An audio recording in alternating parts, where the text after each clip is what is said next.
నమస్తే, welcome to Chitragupt.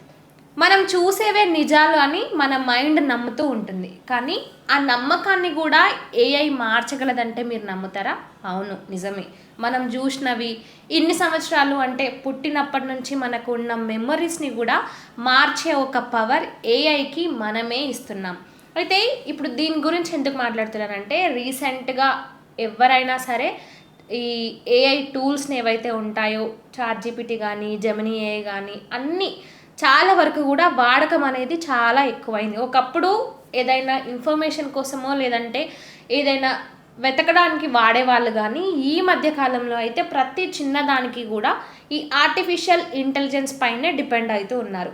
ఇక ఫోటోలు, వీడియోలు ఇవన్నీ అందులో క్రియేట్ చేసుకోవడం అంటే లేనివి కూడా ఉన్నట్టు క్రియేట్ చేసుకోవడం అనేది అయితే విపరీతంగా పెరిగిపోయింది. ఇక దీనివల్ల ఏది నిజము ఏది అబద్ధమో కూడా తెలియని పరిస్థితి.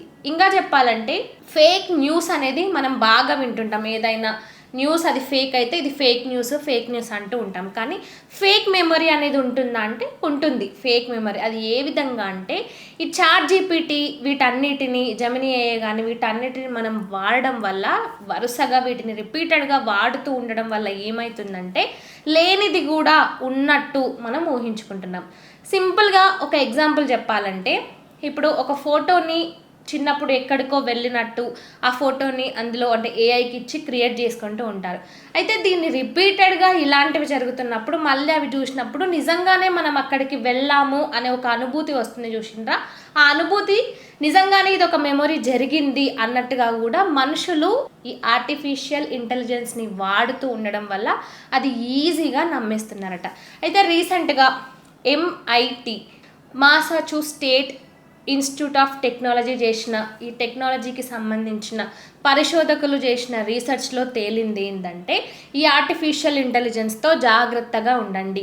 వీళ్ళు చెప్పడమే కాదు, ఇంతకుముందు కూడా ఎప్పుడైతే ఈ చాట్‌జీపీటీని బాగా వాడడం మొదలుపెట్టిరో, ఈ ఏఐ టూల్స్ని వాడడం మొదలుపెట్టిరో అప్పటి నుంచే ఉద్యోగాలకు ఎసరుందని, ముఖ్యంగా ప్రతి దాంట్లో కూడా ఏఐని వాడడం మొదలు పెడితే మ్యాన్ పవర్ అనేది తగ్గిపోతుందనే భయాలు చాలా వరకు వచ్చాయి. కొన్ని కంపెనీలు ఈ మ్యాన్ పవర్ని కూడా తీసేసిన సందర్భాలు ఉన్నాయి. కానీ అదే ఏఐ ఇప్పుడు ఏదైతే ఈ కాపీరైట్ ఇష్యూస్ని కూడా బ్రేక్ చేసి, ఈ కాపీరైట్ రూల్స్ని కూడా బ్రేక్ చేసి ఏఐ ఎంతసేపటికి మనకు కావాల్సింది ఇస్తుందే తప్ప ఫ్రంట్ ఎండ్లో ఉండి, కానీ బ్యాక్ ఎండ్లో జరుగుతున్నది మాత్రం అంతా వేరే. ఇప్పటికే దీని మీద ముఖ్యంగా ఈ ఏఐకి సంబంధించి ఈ చాట్‌జీపీటీ ఓపెన్ ఏఐలో పనిచేసిన రీసెర్చర్ సుచీర్ బాలాజీ, మ్యాక్సిమం అందరికీ తెలిసే ఉంటుంది. ఈయన ఇప్పటికైతే చనిపోయిండు. అయితే ఈయన 4 సంవత్సరాలుగా కూడా ఈ ఓపెన్ ఏఐలో రీసెర్చర్గా ఉన్నాడు.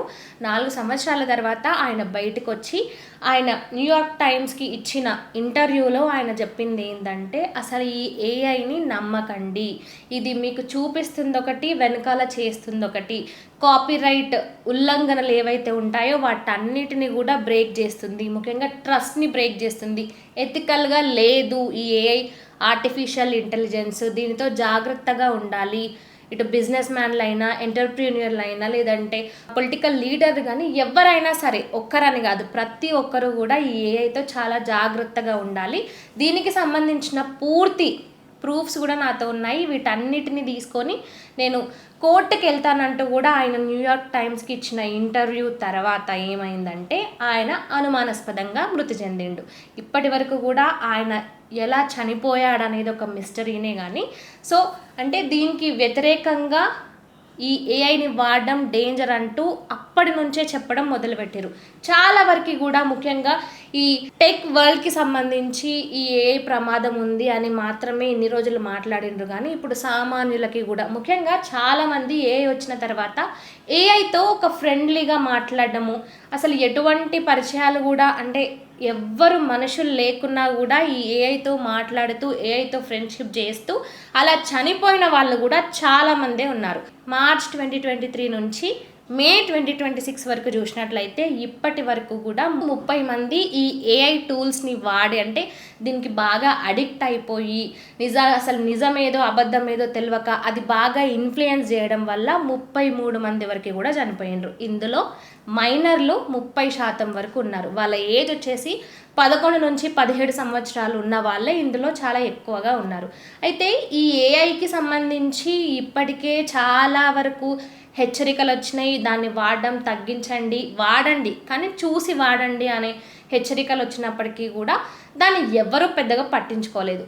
మనం ఏఐకి ఇచ్చే ఫొటోస్ని కానీ మన ఇన్ఫర్మేషన్ని కానీ అది కేవలం మనకిచ్చే ఇన్ఫర్మేషన్ని మాత్రమే కాదు దాన్ని మిస్యూజ్ కూడా చేస్తుందంటూ కూడా చాలా వరకు వచ్చినా దాని గురించి ఎవ్వరూ పెద్దగా సీరియస్గా తీసుకుంటలేరు.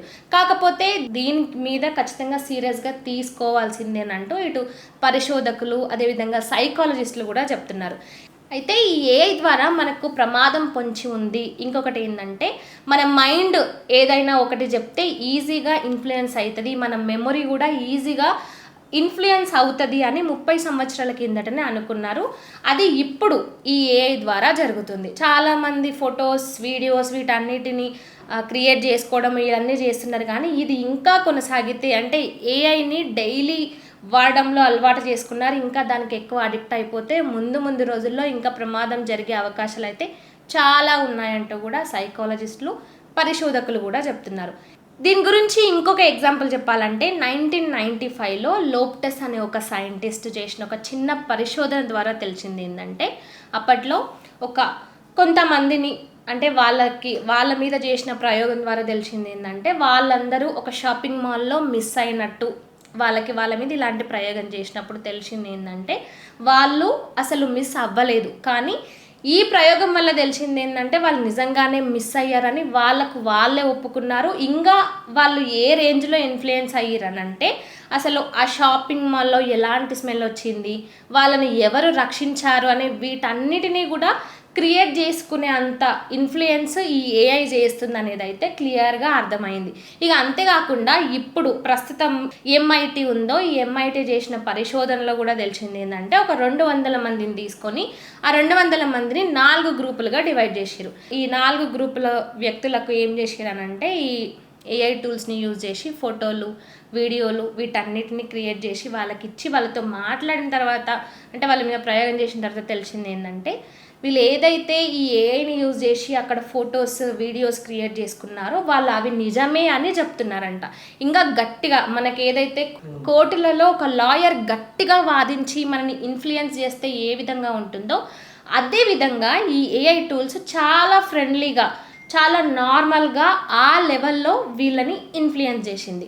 సో దీని ద్వారా అదేవిధంగా 1995లో జరిగిన ఒక చిన్న ప్రయోగం ద్వారా తెలిసింది ఏంటంటే ఈ ఏఐ టూల్స్ కేవలం మనుషులని మాట్లాడడము ఒక ఇన్ఫర్మేషన్ ఇవ్వడమే కాదు వీళ్ళని చాలా ప్రభావితం చేస్తుంది. ముఖ్యంగా మెదడును మార్చి అంటే మెదడులో ఉండే మెమొరీని కూడా ఇన్ఫ్లుయెన్స్ చేసే అంత శక్తి ఈ ఏఐ టూల్స్కి ఉంది. ఈ ఏఐ టూల్స్ని మంచితనంగా వాడుకున్నంత వరకే మంచి, కానీ దీనికి ఇంకా ఎక్కువ పవర్ ఇస్తే అది మనిషినే తొక్కేసే అంత కూడా ఈ ఏఐకి ఉందనేది ఈ పరిశోధనలో తెలిసింది. ఈ లోప్టెస్ అనే సైంటిస్ట్ వీటన్నిటిని చూసిన తర్వాత ఇప్పుడు ఆయన భయపడుతున్నది అందరికీ చెప్తుంది ఏంటంటే ఈ ChatGPT, ఈ జెమినీ ఏఐ, ఈ ఓపెన్ ఏఐ, ఈ ఏఐ టూల్స్ ఏవైతే ఉన్నాయో వాటితో జాగ్రత్తగా ఉండాలి. ఎందుకంటే మనం రోబోట్ సినిమాలో చూసినాము ఏఐకి ముఖ్యంగా ఇలాంటి రోబోటిక్ వాటికి మనం ఛాన్స్ ఇస్తే అవి మననే తొక్కేసే అంతగా ఉంటాయని మనం ఈ సినిమాలలో చూసినాం. కానీ దీనికి ఇలాగే ఫ్రీడమ్ ఇస్తూ ఈ ఏఐకి ఇలాగే పవర్ ఇస్తూ ఉంటే ముందు రానున్న రోజుల్లో అది మనని తొక్కేస్తుంది అని చెప్పడానికైతే ఎటువంటి సంకోచం అయితే లేనే లేదు. సో చివరిగా చెప్పేది ఏంటంటే ఇలాంటి టూల్స్ని వాడండి కానీ జాగ్రత్తగా వాడండి, నమ్మండి కానీ గుడ్డిగా నమ్మకండి. ఎంతవరకు వాడాలో అంతవరకు, కానీ అదే ఒక ప్రపంచం అన్నట్టుగా వాడితే మాత్రం అది ఖచ్చితంగా మనని పాతాళానికి దొక్కేస్తుంది. సో దీనిపై మీరేమంటారు? కామెంట్ రూపంలో చెప్పండి.